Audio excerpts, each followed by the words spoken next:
I don't really know how to start shows. Come on now, don't start liking me now. So yeah, I'm funny compared to, well, you'll see later. I stand for mayhem! I know a lot of idiots who think a lot of is mean-spirited just because it goes against what they believe.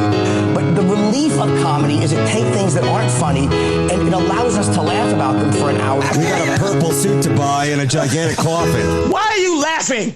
Evening, everybody. Welcome to another episode of Why Are You Laughing, a History of Comedy podcast. And today, I am pleased to introduce to you Paul Reubens, a.k.a. Pee-wee Herman. That's probably how most of you guys would know the great Paul Reubens is by his stage name. And he's no longer with us. He passed away earlier this week, kind of in the same way as Norm. And I was trying to think, did Gilbert Gottfried also keep his illness quiet before he passed? I think so. I think that might be the other name that Kirk was trying to think of the other day. I couldn't remember, though. But in a similar fashion, Paul Reubens was battling cancer, kept it quiet late in his life, and he was at the age of 70 when he passed away. And he's a name that people have suggested a lot in the couple of years we've been doing this show.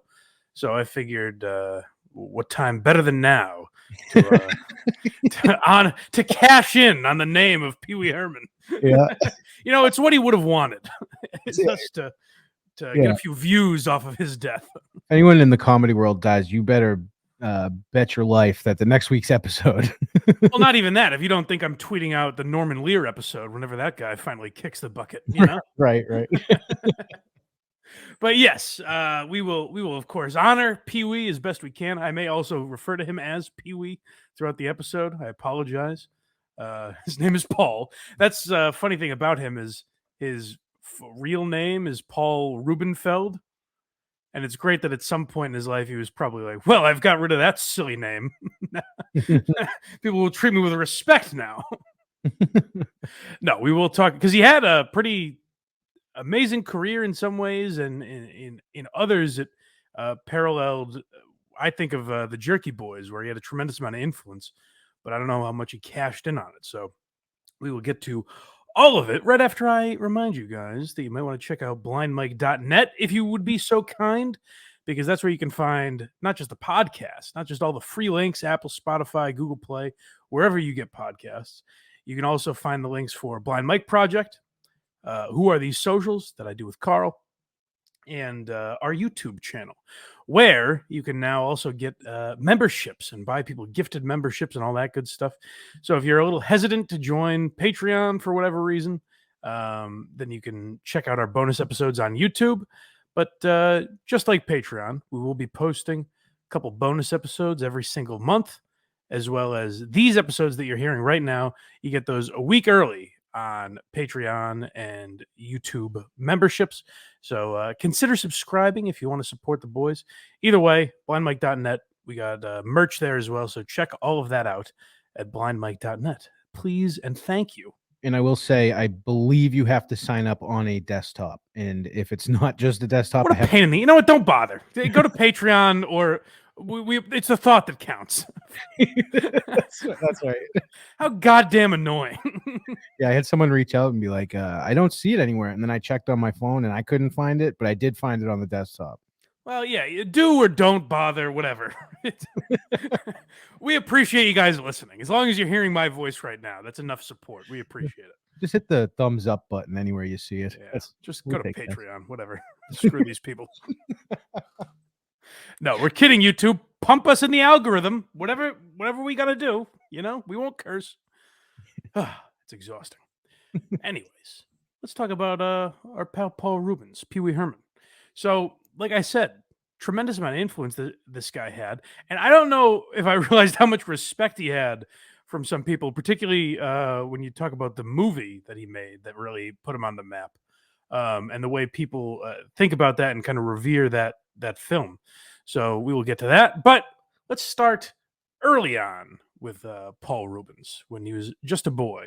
I think we have him talking to Conan about a line of work that he could have gotten in. This is kind of one of those like late night talk show subjects where it's like, now, hypothetically, what would you do if you weren't in comedy? And it's like, okay, we see this coming. But this is legitimately, I would have expected this. I'm surprised they set it up as kind of a shocking thing. This is going to sound like I'm joking, but this is really what I thought I would wind up doing. I grew up in Sarasota, Florida, which is the old winter headquarters of Ringling Brothers, and I always thought I'd wind up in the circus. That's what I thought I was going to do. Really? Yeah. What did you want to do in the circus? Did you have a specific, like, did you see, okay, this is... I could do a lot of circus acts. I could do trapeze. I could do tightrope. See, I knew you were going to think that. Did you practice? I mean, would you take it seriously? I went to circus camp. There's a circus camp? Mm-hmm. As a child, I went to circus camp. About 6 weeks into the circus camp, we put on a big show. My parents came, they're sitting in the bleachers, and I got on a little Speedo bathing suit. I'm like maybe 12. Right. I get up on the balance beam. I had a balance beam act. Nice. It's a fantastic balance beam act. I wish you guys could have seen it. I had like fire. I had a ring that had fire around it, and I blindfold myself and skip through the ring. And I looked out. My parents were like, I think it was them. They knew. I don't know. Kirk asked me the other day when I mentioned this if Pee-wee was gay. I don't know. Doesn't that seem like that's what he's insinuating there? It could go one of two ways. Yeah, it might just be a circus joke, they knew I was a creep, a freak. Or he's going to be in entertainment, but like that kind of entertainment. Yeah, I don't know. But the circus thing seemed very ordinary to me because he feels very much like a showman. Like that's the kind of act that he had. I don't know that I would necessarily put him on the trapeze, but in general, I could see him being like a circus Ringling Brothers type performer. He has that vibe to him. He'd be in the same section as like the bearded lady and stuff. Sure, yeah, he'd be a little more of a weirdo than an acrobat, but exactly. All right, what's next? We have him talking about starting in comedy. Yeah, let's get into the nitty gritty here. The real crux of Pee-wee's career. Well, I really started out as an actor, and like a lot of comedians wound up getting into comedy kind of through the back door. I never really thought I was going to be a comedian. I went to acting school. For that, I was acting in plays, community theater, that kind of thing. Then I went to acting school. I came out here to California originally to go to the Walt Disney School, California Institute of the Arts. And since I was already out here, I moved down to Los Angeles from there. And I joined an improv group. I decided to learn improvisation. It was a comedy group. And the rest, as they say, is history. I wound up just getting real involved in comedy. And many people, stand-up comics, I'm not really a stand-up comic, which is why I wound up doing the Pee-wee Herman show as kind of a play rather than stand-up comedy. I just, in fact, the character of Pee-wee Herman really evolved because I didn't know any jokes. And so it started out as a bad comic. Yeah, so the Pee-wee Herman show, for anyone that's not aware, is not the show that we would all know that was on CBS on Saturday mornings, but it was an adult live act. So Pee-wee developed this character, and we always talk about influences on this program. The immediate and most obvious influence that comes to my mind when you're thinking of the character that Paul Reubens developed would be Michael Scott, right? Because I mean, even more so than David Brent, because the David Brent character is obviously where Michael Scott originates, but David Brent is a little meaner or more alpha, however you'd want to describe it. Whereas what Michael Scott is basically a boy that wants to be loved. And even, especially when you would see when they played a clip of young Michael Scott on some pseudo Sesame Street type show, that's where you really get the vibe. He's what Pee-wee Herman was supposed to represent. And that's a guy who wasn't funny, but nobody knew it. Or I'm sorry, everybody knew it other than him, I should say. And so he was able to build an entire character, an entire stage show out of that, which is very interesting because what that comes from, and you'll see this somewhat often in improv, is a guy who doesn't have the confidence to do stand-up, doesn't have the belief in his abilities to do stand-up, but where they're able to make their bones is making fun of stand-up. So it's kind of an interesting dynamic where like the whole idea is that they're making fun of that art form because they're afraid to fully take it on. Does that make sense? Oh yeah. You know? So I think it's pretty interesting, and I'm not even bashing it. I think it's pretty creative and clever to know your limitations a little bit, and also say. But what that does tell me is that I think he could have, on some level, been a stand-up. And really, I think if you're doing a stage act like that, on some level, you do have those skills, because that's kind of what Andy Kaufman was doing as well. The whole, Mighty Mouse routine and all that stuff that Andy Kaufman would do on stage was essentially a terrible comedian. It was an imitation, and that's what Steve Martin was also. Really, is when we talked about Steve Martin, we talked a lot about how his whole act came from the idea of mocking stand-up comedy, kind of. So it's very interesting that those guys are mocking it, but also become very good stage performers. Right. And, but here he is talking about bombing. This is a hilarious image to me.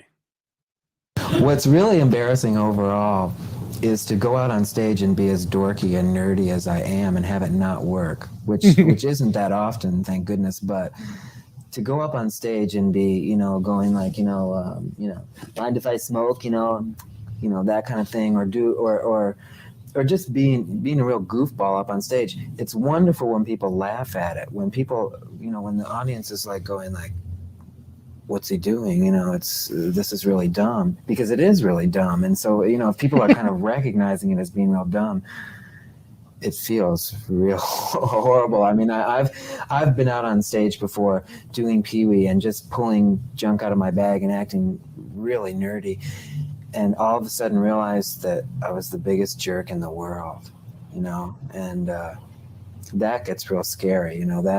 That's when kind of my own personality takes over, and I feel like, braining somebody with a prop. But good for Paul.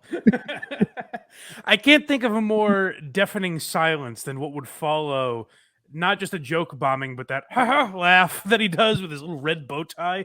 Like, because you're watching a man, like, if you don't get it, if you don't get what that is, then that feels like a worse bomb than just some comic telling a joke that doesn't land, because it's hard to describe, because often the comic that's bombing is being vulnerable, maybe in the joke that they're telling. But what Paul Reubens would do when he was playing Pee-wee was vulnerable in a whole different way, where he's doing this eccentric character that is not at all the norm. So he's putting himself out there in this completely goofy way. So anyone that's ever behaved like that for a laugh or anything, even on a small scale, just, around your friends or whatever, the deafening silence, and you want to evaporate. You want to disappear. If you do something like that, something goofy and silly like that, and it doesn't work, you feel like a fucking idiot. I want to find like a bomb tape. There has to be one somewhere. Well, and he mentions there, he goes, luckily it doesn't happen often. And I heard him in a later interview say, I really don't have any good bombing stories because of the nature of Pee-wee. He's supposed to be a comedian that's failing, essentially. So the luxury that he has is when a joke bombs, that's the bit.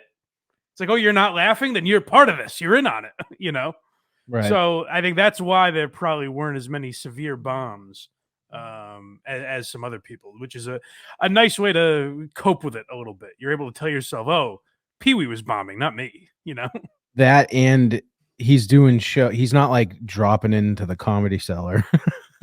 Well, he said he would hang around the Comedy Store, and he said it was very intimidating because you have all these, very real personalities. But what's interesting about comedy in that time is that you get a lot of guys, and we talked about this with Robin Williams, among others, where,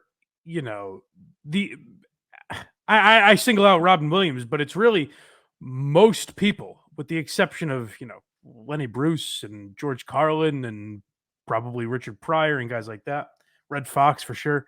The guys I just named wanted to get into stand-up. Guys like Robin Williams and many others were looking for a way into entertainment. even David Letterman, like, always wanted to be a talk show host. I think he liked comedy and wanted to be a comedian, but he always had his heart set on being a talk show host. So a lot of these guys get into it not to be comedians. It's just that's the step. Whereas I think now, particularly in New York and some of these newer, like Nashville and Austin, these newer comedy scenes, LA maybe a little less so, but for the most part, people that get into stand up now, it's because they want to be comedians, in large part because sitcoms don't exist anymore. You know, Right. there's no one that's building Tim the Toolman Taylor type of an act just in hopes that they can play a sitcom dad, because that doesn't happen anymore. So what I always find interesting about talking about some of these older guys is that they kind of lucked into comedy, because Paul Reubens talked a lot about how he's like, I don't necessarily know that like I wanted to get into comedy. It's just that everyone told me I'd never be a dramatic actor, which is also very interesting, because they say comedic acting is actually more difficult than dramatic acting based on the amount of emotions you have to show. But let's continue. Pee-wee's Big Adventure with Phil Hartman here. Yes, so this is what really put Pee-wee on the map.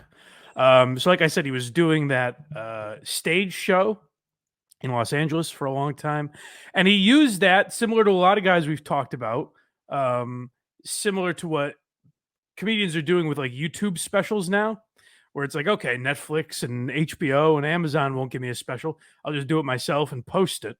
And then all of a sudden, those guys end up getting Netflix specials because of the success of their stuff on YouTube. The equivalent for that back in the day, and this is how, Lucy and Desi proved that Desi would be allowed on television, because they started a stage show. It was very popular. And then they could finally go to the networks and be like, look at the amount of tickets we're selling. We're going to get a few eyeballs on this show. So this is Phil Hartman. We'll talk a little bit more about his relationship with Phil Hartman in a bit, but this is Phil talking about Pee-wee and the big movie. Well, the only reason that movie got made was because Paul Reubens worked diligently traveling around the country and performing his stand-up routine in front of sellout crowds. And eventually, after he'd done Carnegie Hall and a number of other venues, he proved to the studio that he had what it took, to draw an audience into a theater. I knew the guy was a genius because I'd worked with him for several years at the Groundlings. We did the Pee-wee Herman show, which was a stage show that became an HBO special. And he invited me to join him in writing his first feature film, Pee-wee's Big Adventure. And it was very much a turning point for me. It was my first big success, I would say, in its own way. It was just like getting Saturday Night Live or news radio. It was very special for me. And it's kind of sad to hear Phil talk like that, only because their relationship did not end well. They were not on speaking terms by the end of Phil's life, I guess you could say. I take that back. Actually, I think Phil, in a couple different interviews, said they did talk a couple times before Phil died, but we talked about it a lot in the Phil Hartman episode. So if you want more details into that, I would recommend going to check that episode out. But basically, it became a thing where, Pee-wee got so big at a certain point that I think there are just creative differences in a lot of partnerships. And I think Phil kind of wanted to start to bring it in different directions. But Paul Reubens gets into a weird place where he becomes Pee-wee. Like, once you have the success of this movie, he basically enters a life where he wants to become that character. We'll talk more about that in a minute.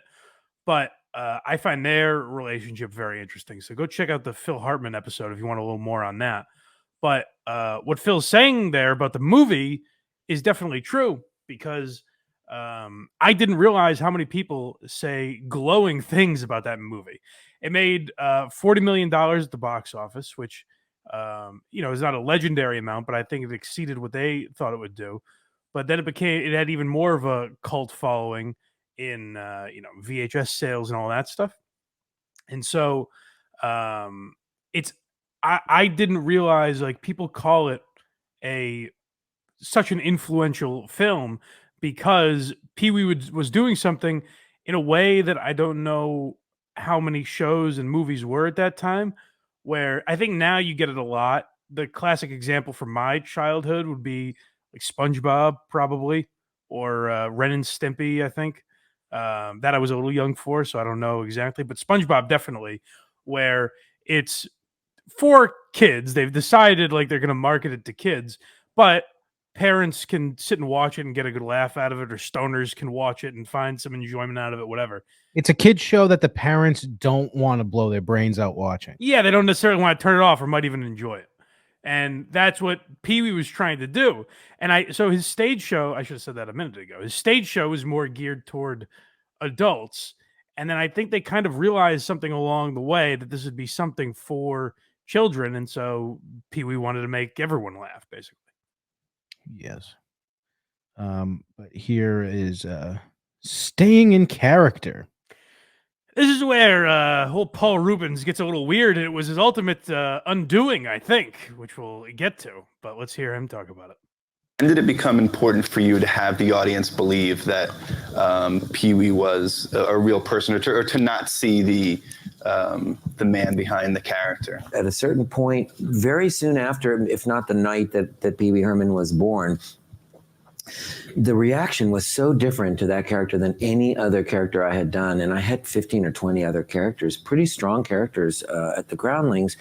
But I just knew somehow, I just had this funny feeling like, concentrate on this. This is what you should be doing. I always felt like there was an element of performance art to Pee-wee Herman that I would try to make the public believe that that was a real person.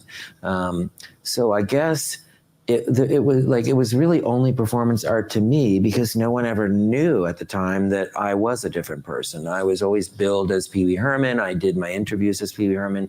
I went many years without ever being photographed out of character until one day when I was photographed out of character. Well, if you don't know why that's funny, we'll get to it. I won't spoil it for you, but we'll get there. But yeah, that's an interesting approach, and I respect it from a commitment standpoint. And again, very Kaufman-esque, where he wants people to believe this is a real person, and it would be impossible to get away with now, I think. Yeah. But back then at a time, even in 1985, let's say 86, whatever. If you're looking at Pee-wee Herman on television, and he's insisting he's a real guy, he's never broken character, he's doing interviews like that, where legitimately the guy we just heard, where he's like, well, we used to do a stage show, and then that's where we got the HBO special, and that evolved into this. He's saying what I just said, but in that Pee-wee Herman voice, that weird. He's having a normal conversation with, Diane Sawyer or whoever in the Pee-wee Herman voice. So you're left in 1986 looking at your television like, I don't believe that's a human being, but I have no evidence to suggest otherwise. Actually, a good comparison would be wrestlers back then. Great comparison, yeah, where people were like, well, this is all I see of him, so I guess I don't know what else to believe. That's what I have to believe. I have no choice. So yeah, that's actually not a bad comparison, where you're just seeing him like this all the time. So you're like, now, I love the commitment. What I would caution, if I could go back in time and caution young Paul Reubens about, is that, well, that's your image forever now. First of all, your image is going to have to be a squeaky clean, kids, child appropriate guy. That's who you have to be. But also, if you're committed to being Pee-wee for the rest of your life, like, that's very limiting. I don't know how much other acting work you're going to get because you have to be that character. So before all this stuff, he was in like Cheech and Chong, I think a couple other movies where I don't know that he's credited in one of them. He is credited as Pee-wee Herman, I think.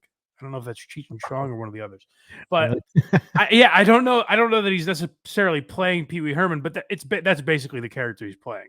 Even Actually, if it's not that in name. The Rock's first movie credit, he was credited as The Rock. Well, there you go. Yeah, Craig keeps wanting to bring this back to wrestling. I Let me tell you something, brother. I mean, staying in character back then before social media, that was wrestling 101. No, for sure. And brother. that seems very limiting because the second you try and get another role, if Pee-wee just has an adult sitcom, everyone's like, well, what the fuck is this? Now, I guess that's when just the bit is over. I guess that's the real answer. Is that what you'd have to accept? Is like, once I do that, then I'm no longer Pee-wee. I'm something else. Right. But here he's talking about SNL.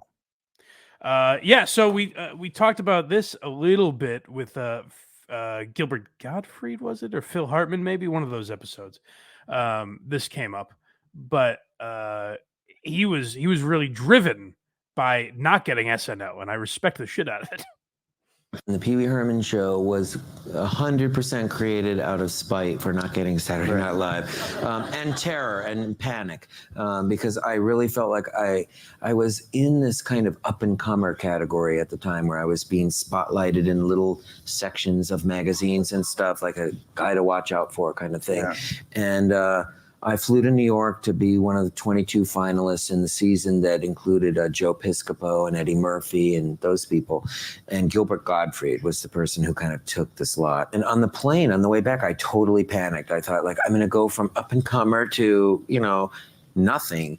And I just thought you better really do something about this and take control. So I became a writer and a producer and a director out of, I felt like necessity. I find that so interesting because I think once you become Pee-wee Herman and you walk into, an audition for something like Saturday Night Live, your mindset has to be, well, there's no one else that's going to be as weird as me. And then you look over and see Gilbert Gottfried. You're like, God damn it. also, that hurts him because everyone just looks at him as Pee-wee. So this is before I did these a little out of order. This is before he made it big as Pee-wee. That was just kind of his main character. So I would like to know what other characters he had that would have been successful. Because at a certain point, I think he was so locked into Pee-wee that's what we know him as. But like, could he have stepped outside of that role and been a great actor? I think, we saw what he did in Blow. We'll talk about that a little later too. But like, he was able to do other characters when the time came. 30 Rock's another good example.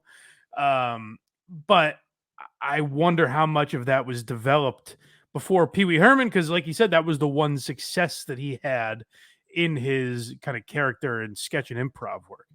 But it's by the way, shout out to Gilbert Gottfried, because we should mention him more as an influence, especially when we talk about like one-liner guys and stuff like that. Mm-hmm. I neglect to bring up Gilbert Gottfried, and shame on me because I should more often.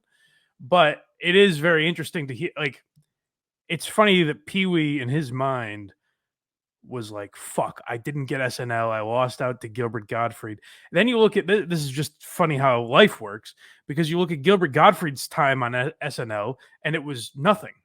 He was barely on. He was gone very quickly. Meanwhile, that failure, not getting it, inspired Pee-wee to have a massive film and then a massive, child's television show. So it's interesting, the things that fuel. I think that'll be another good episode too. At some point, we will do it.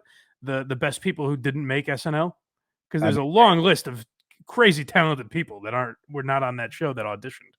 That'd be a great episode. I've seen their audition tapes are everywhere, so that'd actually be a really good episode. Yeah. So shout out to Gilbert, but yeah, it's very funny to think of Pee-wee, Paul Reubens thinking like, well, I'm definitely the weirdest guy here. And then you hear, hello! Oh, God. Damn it. Punches his alive couch. But here he is talking about writing. Okay, this is back to the movie. Sorry for jumping around in the timeline here. This is more talking about the movie. And I found this very funny too, because I was just mentioning how people really respect and have a lot of love for this movie. A quick aside, Big Adventure is sometimes now taught in screenwriting classes because it follows such a classic format. And the reason for that is because I'd never written a movie before. I bought Sid Field's The Screenplay, and and we did exactly what they said. And it's a 90-minute film. It's a 90-page script. On page 30, I lose my bike. On page 60, I find it. I mean, it's literally exactly what they said to do in the book. There should be like a MacGuffin kind of a thing. There should be something you're looking for. I was like, okay, my bike.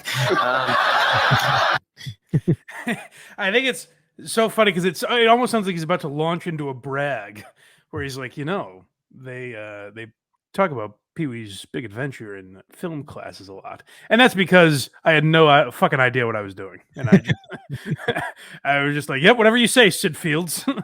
I did the script structure.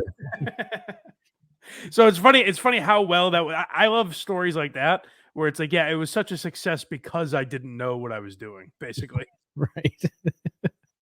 And it's also very honest because I think a lot of guys that reach the levels that Pee was at, now you may have had some humbling over the years, but I think a lot of guys that reach those levels kind of start to smell their own shit a little bit and create this legend that maybe never existed. So I always respect guys that kind of remember the history in a little more realistic lens. Yep. And here we have him advancing to Pee-wee's Playhouse a little. All right, let's hear about the TV show now.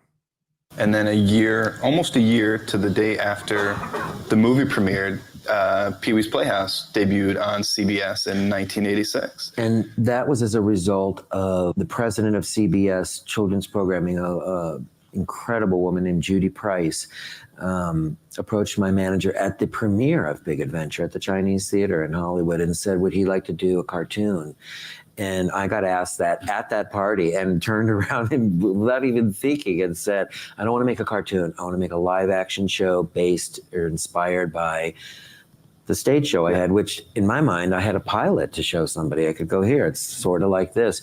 And CBS said yes without even seeing it. She said yes right there at the party. Said, wow. Yeah, fine. And they said to me in the first meeting at CBS, you can do anything you want. We'll never tell you anything. And they lived up to that. I mean, I had probably 3 notes from CBS over 5 years. I mean, that's pretty ballsy of him to be offered a cartoon, which not only getting an offer like that, that already in itself is ballsy to kind of not necessarily turn down, but try and build upon or say no to. But the other thing is he seems perfect for a cartoon. Oh, you know what I mean? So that's what's interesting to me is my instinct would be oh yeah, I got a weird voice. I could do a bunch of different voices. No problem. Yeah, I'll do a cartoon. He had enough of a vision that he said, I'd like to do basically a real life cartoon. I'd like to be a cartoon character, but in live action, if that makes sense. Because that's what Pee-wee's Playhouse was basically a children's cartoon brought to life. So that's what's amazing about him having that vision and it being his first real project or his first television project anyways. You know what I mean? A lot of guys that are getting that offer are yeah, okay, I'll keep this quiet. And then the next one, I'll mention the TV show I want to do, Right. He's a genius. Although it's tough to pass up a cartoon too, because it's all right, I just have to go in there and just talk in one spot. That's the other thing. Yeah. Walk in your pajamas and say your lines and get the hell out of there. Right. But I mean, unless he's writing it, of course, obviously. But the other interesting thing is that he's a guy that this is probably more common now, maybe with the way things have gone between TV and movies. But in the 1980s, it's very unusual for a guy to have a hit movie and then go into television with the same character. That's unheard of, really. It doesn't, from a standpoint of, building your career, it almost doesn't make sense. But yet Pee-wee figured out a way to make it work for him. It really was pretty brilliant. Like I never thought of Paul Reubens or Pee-wee Herman in that way, but like when you look at what he's able to accomplish, I'll keep mentioning the Jerky Boys. He had this tremendous amount of influence. You know, I don't know how much it ultimately put into his pocket, but if you look at the people that came after him, that copied or were influenced by what he was doing, a tremendous amount for sure. And now, unfortunately, oh no, I thought we had a little more time. No, we didn't. boy, this went by fast. Well, I think the last person we eulogized was Gallagher, and that didn't go well. So we'll see if we can try and keep this one a little more positive. Because this is very light. This we can all agree, at least, that Pee-wee got squeezed, so to speak. So he did that himself. That's fun. So Pee-wee's Playhouse ends in late 1990 or early 1991. Mm-hmm. And I believe 8 months go by. And Pee-wee said, so CBS wanted him to do a 6th season. He turned it down. He said, I'm done. I'm getting burnt out with Pee-wee's Playhouse. Apparently the writing got a little weaker, a little more tired. They were repeating some of this stuff. So Pee-wee was like, you know what? I'm kind of done with this. Also, I've been in fucking character for 7 years now. I'd like to be a human being. My mom can't talk to me on the phone anymore. I'd like to go out. I'd love to know if he did that just even on a personal level. Yeah. Paul, all right, sorry, Pee-wee. He's got that goofy bike out front of his house. Yeah, it's like when they said Daniel Day-Lewis would stay in character as Lincoln even when he was texting people. That's right. All right. Yes. Yes, Abraham. my dearest Adam. So so Pee-wee's Playhouse ends. Paul takes a little Paul time. Maybe, grows the hair and beard out as people often do in these situations. And he takes in a few films. That was a segue I wasn't ready for. Here we go. Oh, all right. On July 26, 1991, Reubens was arrested for indecent exposure in Sarasota, Florida, when detectives found him masturbating to a film by the name of Naughty Nurses or Nancy Nurse, depending on the source. When Reubens was arrested, the mugshot shows him with a long goatee and long black hair, looking nothing like his childlike persona. Yeah, so that's where what he was referring to earlier, where people saw that picture and were like, "Holy shit!"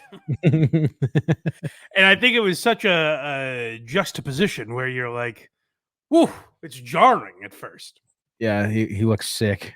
So I think so now it's been 32 years since this happened. I think pretty much across the board, people say, and this goes for Fred Willard and anyone else that's been arrested in an adult movie theater for jerking off. It's almost cliche to say at this point, but it's like, what else are you supposed to do in there? The idea of having 3 police officers in there to monitor when men unzip their fly seems like a waste of resources. So obviously that's pretty crazy. But you got to remember, in 1991, this is when, the country was still a lot more religious and uptight about a lot of things sexually. This is probably right around the time of Tipper Gore and all the NWA stuff as well, like censorship and that sort of thing. So people were very, very worried about their appearance and public relations when it comes to that stuff, especially when you're selling to kids. Now, my argument would be I don't know, is a 6-year-old going to have even heard the news that Paul Reubens went to an adult movie theater? I can tell you this. I sure didn't until I was way older. Yeah, right. So I don't know. I personally think people overreacted, but I get it's business or whatever. So, Pee-wee's. I was going to say, I think, I don't want to spoil anything. I think it's something else that people probably more hung up on. Well, this is what's amazing. This is my entire life. This is the arrest that Paul Reubens has gotten shit for. Yes, this is the only thing I was aware of until like sort of recently.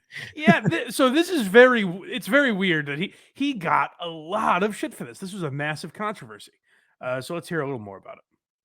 Yeah, this is the charges he received. Okay. Reubens was arrested upon leaving, and according to the police, he offered to perform a children's benefit as Pee-wee Herman for the sheriff's office if the charges were dropped. Days later, Reubens released a statement denying he exposed himself in any way. Judge Judy Goldman sentenced Reubens to pay a $50 fine, with other sources paying $75, including court fees. He was also made to produce and pay for a nationally distributed anti-drug spot. The spot would fulfill a 75-hour community service requirement. Isn't it funny that they literally put a price on it? It's like Paul Reubens should have been like, guys, it's a $50 crime. Come on, let's all stop overreacting here. You know? So, and that thing where he negotiated with the cops, I guess he also did that with, I'm trying to think, it was the Tampa newspaper or Sarasota wherever he was, the local newspaper. He tried to get the story buried by offering to be Pee-wee at a children's party. And I think they kind of report that as like, how sad, he's begging. But I look at it as like, he's just like, listen, what can I do to make this go away? Because it's going to ruin my career for some ridiculous reason. It's crazy. Right. Thank God we kind of get out of this mentality. But could you imagine if we didn't have the last few years of Fred Willard because of this horse shit? Right. Right. But this next video is entitled "Next Arrest." Now, again, so I should have mentioned Pee-wee lost. He had some sort of like ride at Disney. They took that away. He had children's toys that were very popular, gone off the shelves. CBS ends syndication of Pee-wee's Playhouse, and to me, I think that's the biggest thing. Because I think that's what keeps him relevant at that time. You know, like I don't even know, I'm sure they put out individual seasons on VHS, but it wasn't as popular as it was later when you would get like box sets and things like that. So the way Pee-wee's Playhouse lives on is reruns on CBS and ultimately other stations. And they reached a point where like they did 5 seasons. So generally that means you could be syndicated. CBS cuts them off.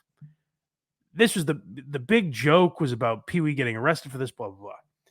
This other case, maybe I've heard about in my life, but incredibly rarely. Yeah, so not very often. You think about Pee-wee, you think about the movie theater. If you talk about Paul Reubens getting arrested, you think of him jerking off at a porn. Not this, which probably should get mentioned a little more. I'd say. November 2002, while filming a video for Elton John, police entered Reubens' home with a search warrant after they were acting on a tip from a witness in the pornography case against actor Jeffrey Jones. Jones was arrested the same year for possession of child pornography after a 17-year-old accused Jones of soliciting him for nude photos. Police found videos and photographs that were considered child pornography in Reubens' home. Reubens turned himself into the LAPD and was charged with possession of obscene material improperly depicting a child under the age of 18 in sexual content, a claim Reubens still denies. One thing I want to make very, very clear. I don't want anyone for 1 second to think that I am titillated by images of children. It's not me. You can say lots of things about me, and you might. The public may think I'm weird. They may think I'm craft or anything that anyone wants to think about me. That's all fine, as long as one of the things you're not thinking about me is that I'm a pedophile, because that's not true. Paul Reubens, 2004, NBC News. Reubens was required to register his address with the sheriff's office and was not allowed to be in the company of minors without the permission of a parent or legal guardian. Reubens' defense was that he was a fan of erotica and has a collection that includes films and magazines. According to Reubens, what the city attorney's office considers pornography, he thinks of as an innocent art. What they thought was underage people masturbating, Reubens says was a judgmental point of view, and they were definitely not performing sex acts. In December of that year, Reubens pled not guilty, and by March 2004, the charges were dropped in exchange for Reubens' guilty plea to a misdemeanor. Can you imagine? Hi, I'm Pee-wee Herman. I'm moving in next door. I have to let you know I'm a sex offender. He would for sure have to do it in character, I think. I can't do the laugh, but Because they would just be like, "Oh, he's just joking. He did the thing, so he doesn't mean it." so yeah, you don't hear about that very often. No. So Pee-wee, by the way, I love that he's like, "Hey, you can say a lot of things about me." That's that's very funny to include. Listen, you can call me boy. I'll tell you. I mean, take my wife for example. She'll really. I leave the house a mess. I leave the toilet seat up, but I am no pedophile. So basically, they found what was described as vintage pornography because Paul Reubens said he's a bit of a collector.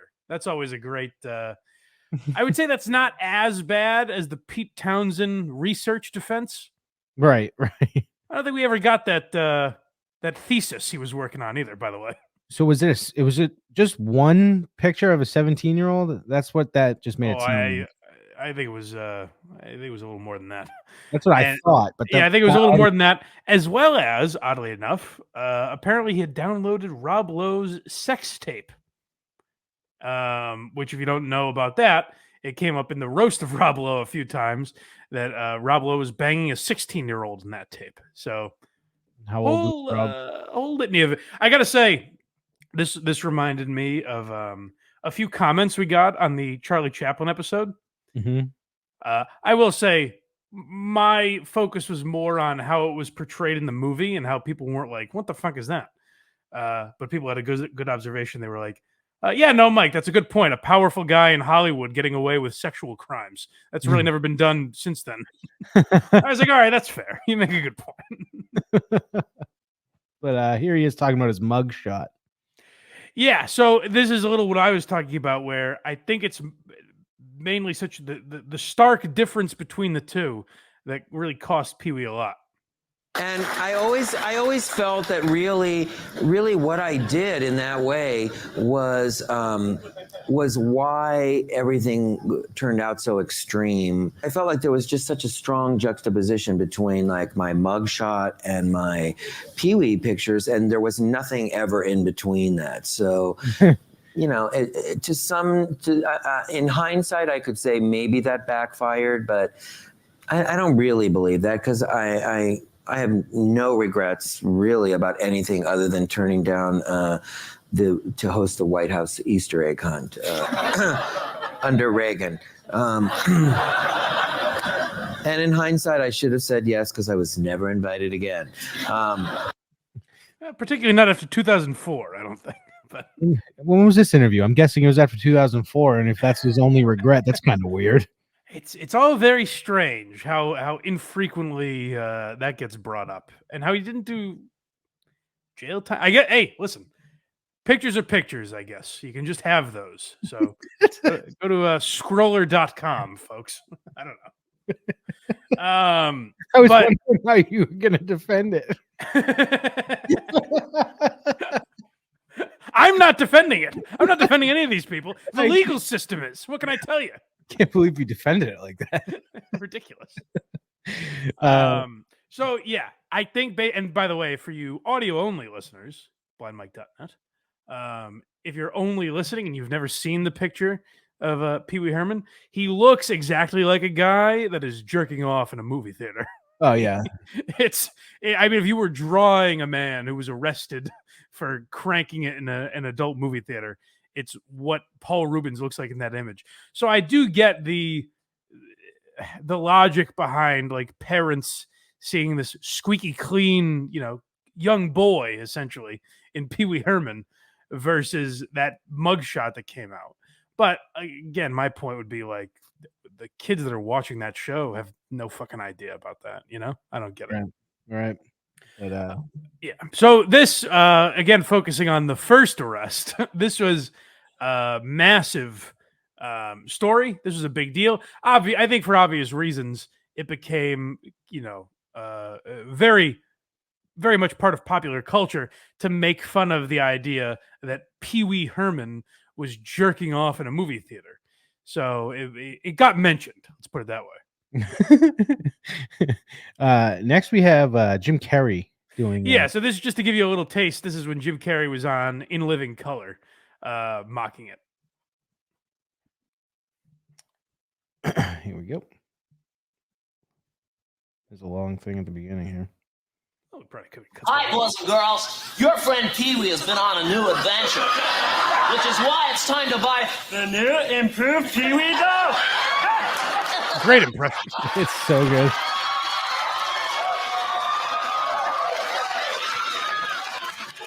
This one's even anatomically correct. That's right. Just like Fu Manchu. The new Pee-wee doll is a master of disguise. Not only that, the new Pee-wee doll comes with turbo fast. So new Pee-wee can beat this drum. Yeah, so it just became part of the zeitgeist. It was in popular culture. Everyone was talking about it and making jokes about it.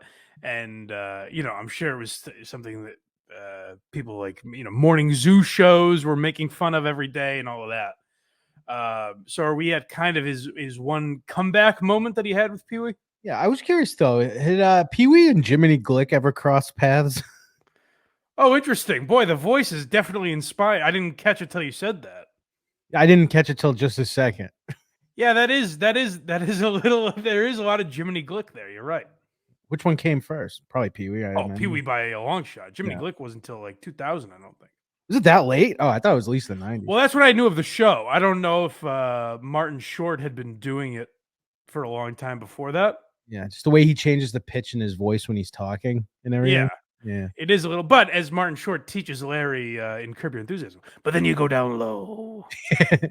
Come really high.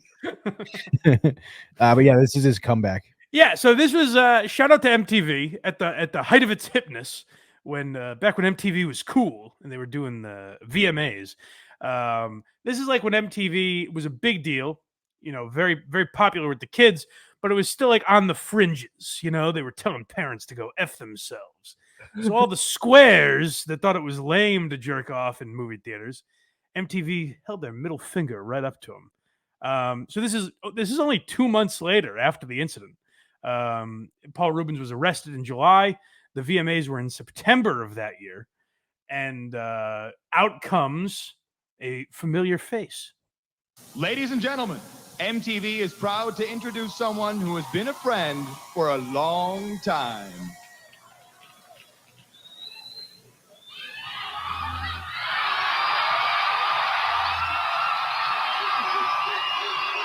What a pop. Yeah.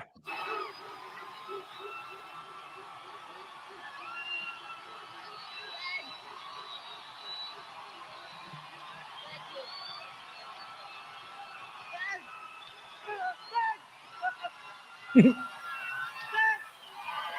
you. Chess. Ah!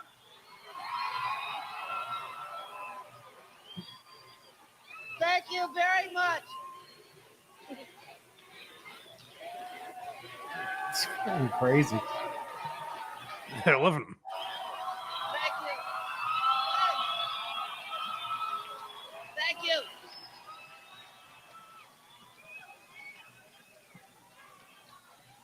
Heard any good jokes lately? What was that one?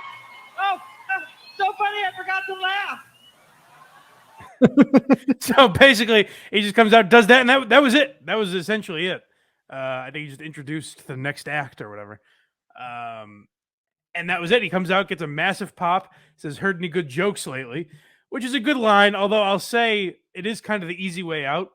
Because, like, when Chris Rock's first show, it happened to be here in Boston at the Wilbur, after the Will Smith slap, he just comes out and says, how was your weekend? And that gets a big laugh. It's easy in that situation to get a massive laugh because people just want to hear you say words. They haven't heard from you since the incident. So they're like, just fucking say anything and we'll give it to you, Pee-wee. Come on. But I got to say, good for MTV. And again, they were counterculture at the time. And, I have to keep prefacing this. They didn't know what would be revealed in 2004. So I'm not co-signing any of that. I'm just saying good for MTV for knowing, As Mike says, it was just pictures. No, that's not what I said. That's not what I meant. It is exactly what I said. It's not what I meant. So, good for MTV for kind of having the balls to be like, hey, this guy didn't do anything wrong. We'll put him on television. Who gives a shit? Right. But that was exactly why they did it too. It's like, really, who gives a fuck? Right. And they know they're going to get a massive pop, and people are going to be talking about it. So it's mutually beneficial. Right. But that didn't really propel Paul Reubens or Pee-wee Herman back into the spotlight. Like, he had a few roles. Actually, is that what's next? Him talking about that? No, the next is his PSA. This is even more bizarre. You may remember a few minutes ago. We'll talk about his future roles after this. You may remember we let it kind of slip by. He had to pay that $50 fine or whatever. But he also agreed to do an anti-drug PSA.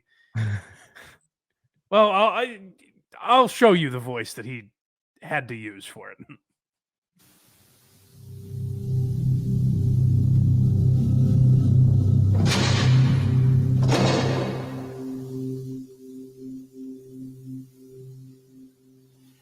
This is crack. I mean, if you're sitting at home watching this, you have to be thinking, am I on drugs now? Am I on crack? What's happening? How did he get it? That was my first question. How did he get the crack? Pee-wee, no, you're just a boy.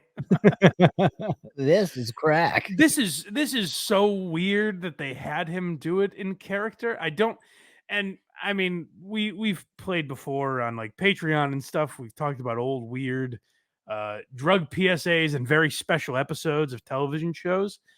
I guess that's just what they thought would be most effective. Like, if he's like, hi, I'm Paul Reubens, and I'd like to talk to you about crack cocaine. People don't care. But maybe if Pee-wee's doing it, they leave the channel on. I guess that's the logic, but let's keep playing it. It's very odd. This is crack.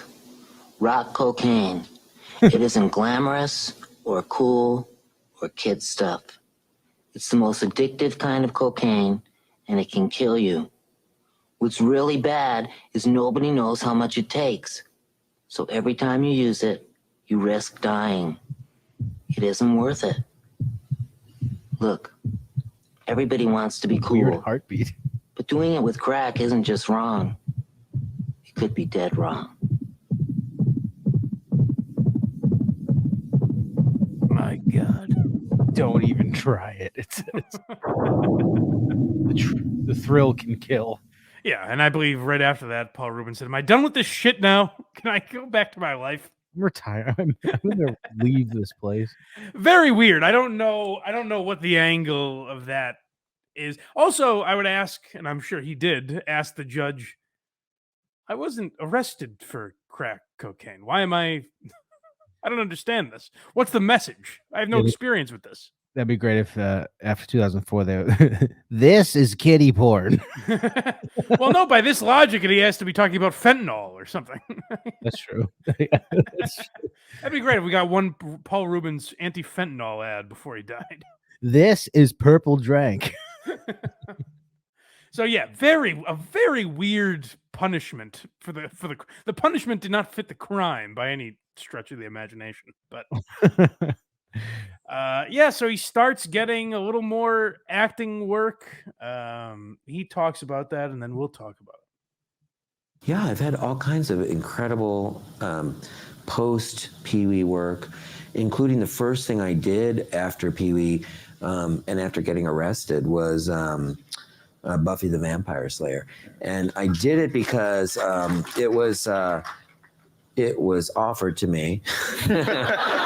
I didn't have to audition or anything. And the very first thing I thought of was that old kind of like, get back up on the horse, you know? So I thought, well, maybe I should just do a movie right away so I don't spook myself out of show business. It was a part that they didn't really know what they were going to do with it. And I had a clause put in my contract that I could look as much like my mugshot as possible. And so it's true. It's really true. I just wanted to look like that. So I think the lesson kind of sank into him. Like, I should look at like as much of a dirtbag as possible, so this doesn't happen again. But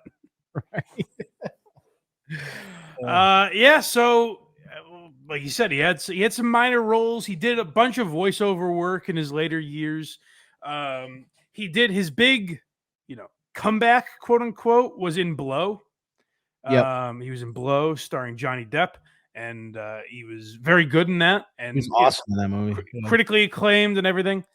But it didn't lead to a lot. You didn't all of a sudden see Paul Reubens in a bunch of dramatic roles or anything. He was also he played a prince of some foreign country in an episode of 30 Rock, which I didn't realize was him until he died. Have you ever heard like Opie and Anthony would play this clip all the time from 30 Rock of I like werewolf movies? Yeah. That was Paul Reubens. Did not know that. I never knew it until he died. I think Opie actually posted the clip, and I was like, "Oh, holy shit, that was him!" I didn't realize that, and I'm a 30 Rock fan. But yeah, he had some weird like bit parts like that. He never quite resurfaced until I guess 2008, 2009. He started doing the stage show again, and it sold a bunch of tickets. He did very well with it. And people were concerned because he doesn't have the same look. Now he's, 20-something years older. So is it going to work? But at least on screen for the Netflix thing that he did with Judd Apatow, they were able to figure it out where it didn't look that drastic. So, yeah, that Pee-wee, quote unquote, kind of makes a comeback in like 2009. Then Judd Apatow produces Pee-wee's Big Holiday on Netflix in 2016, and that was about it. That's more or less it in the career of Pee-wee Herman. Now, if we were to talk influences, I think it spans a lot of people. Anyone who grew up in the 80s, I think, that is doing weird zany stuff. Like if you look at the Todd Glass's stand-up show where he has weird cutaways and stuff like that, I think that's probably inspired by Pee-wee's Playhouse. So I think a lot of young kids in the 80s were definitely influenced by Pee-wee, much like the Jerky Boys. But I don't know how much. Again, I think he made a living. He did a lot of voiceover work and stuff like that. He probably got hired for a few more PSA gigs after that masterful performance. So yeah, I don't know. Tremendous influence, but not a tremendous amount to show for it, unfortunately. Yeah, I checked his net worth earlier. It's only like $5 million. It's amazing. Well, it's not bad, but again, for a guy with that much impact, you'd think it would be more. Everyone knows who he is. Right. Yeah, that's a great point. If you say Pee-wee Herman, there's not a person in America that doesn't know that name. Right. He became a cultural icon. And so it's weird that he didn't have more of an impact. Now, one arrest that damages your image and the other that technically defines you as a pedophile, I understand why he didn't have a massive comeback, Right. It's I'm trying to think of other like Kevin Spacey saying he's gay when he gets accused of sexual assault. That bomb didn't work. That's basically like, hey, I'm an art collector. Who have you shown this art to? Oh, nobody. It's hidden under my bed. But yeah, he's probably like influenced like even like Blue's Clues. They have that guy that just like talks to the kids. Oh, I would say a ton of kids shows. Yeah. I mean, SpongeBob, even the voice of SpongeBob sounds like Pee-wee Herman. Right. Yeah, he kind of everything really. Yeah, I think a lot of that stuff for sure. I turned my 10th grade math class into Pee-wee's Playhouse every day. Well, there you go. Influenced Craig. I'd pick a secret word, and then when the teacher, who I hated, would say it always started with an N, unfortunately. The whole class would be like, "Ah, she said it," and then I got kicked out of that class, and it continued, and then she quit. So, shout out Pee-wee. Hear more about that on Very Good Show. Go to verygoodshow.org, folks. Actually, I think I literally just told that story. Oh, there you go. Fresh content we get here. Yeah. Anything else Pee-wee related? Nope, but it's our favorite segment of the show. We haven't done it in a long time. Thank God for Norm's need to talk about pop culture in the 90s because finally we can shoehorn Norm back into the show. We haven't had, for whatever reason, the last bunch of episodes we've done, we haven't had a way to squeeze Norman. So luckily today, I think one of the first interviews Paul Reubens did, not as Pee-wee Herman, after the incident, was on Jay Leno's Tonight Show. So naturally, Norm, when he's on with Jay, decides to mention this. Yeah, and I apologize for the crappy quality of this video. It's nothing we can do. Blame YouTube. Yeah.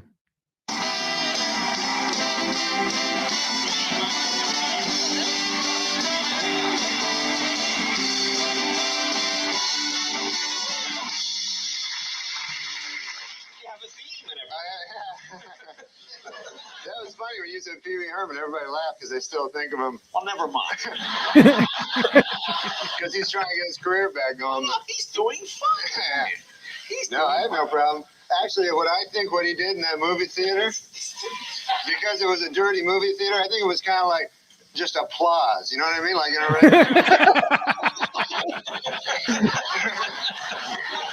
but it's funny how everybody still remembers it, even though he's trying to get his career back. Yes. And he'll appreciate you bringing it up. No, I love when Norm, Jay obviously doesn't want to talk about this. A squeaky clean guy. He's putting his head down in his desk and everything. to keep saying, it's so funny is he wants to get his image back, and people keep bringing it up. The beauty of Norm, just that childlike, isn't that crazy, Jay? What do you think of that? Yeah. So funny. Yeah. So as Norm said, people kept bringing that up. That's unfortunately one of the things Paul Reubens is most known for. But here on Why Are You Laughing, we ask that you forget any public masturbating or pedophilia and focus on the influence that the man left. Because when you're watching Pee-wee's Playhouse, you're not thinking of his extracurricular activities, you know? Right. And like Mike said, it's just pictures. It's like art. That's all. Well, he said it. Again, I want to be clear here. It was vintage art is what they called it. That is the funniest description of that. Vintage art. Yeah, so I don't know. An odd episode for sure, but I'll be curious to hear if you guys like it. Let me know. Comment on YouTube. That helps the algorithm, as they say. So leave a comment, subscribe if you could. Subscribe on YouTube. Join as a member if you'd like, if you can figure it out. Or join on Patreon. The easiest way to find those links is blindmike.net. You can also find Blind Mike Project and Who Are These Socials links there if you want to check out those programs. But if you're a Why Are You Laughing fan, we do bonus episodes every single month, as well as post these episodes a week early. So if you're thinking, Mike, I can't wait for next week's episode, which is going to be focusing on the world's worst comedian, then make sure you get on Patreon now so you can get it a week early. How's that sound? Oh, and then go to verygoodshow.org to support Craig. Hey. And I don't know. Anything else? Nope. Did we do Paul Reubens justice? I feel bad for focusing but that was such a big part of his career. It really derailed his career. I have a hard time being like, man, this guy was great when he's got that. It's weird because he got railroaded until he didn't. Until he got off pretty easy. You know what? He didn't do anything after that. Yeah, right. It's weird. But it's very strange. All right. We'll talk to you guys next time on Why Are You Laughing? Zip it up and zip it out.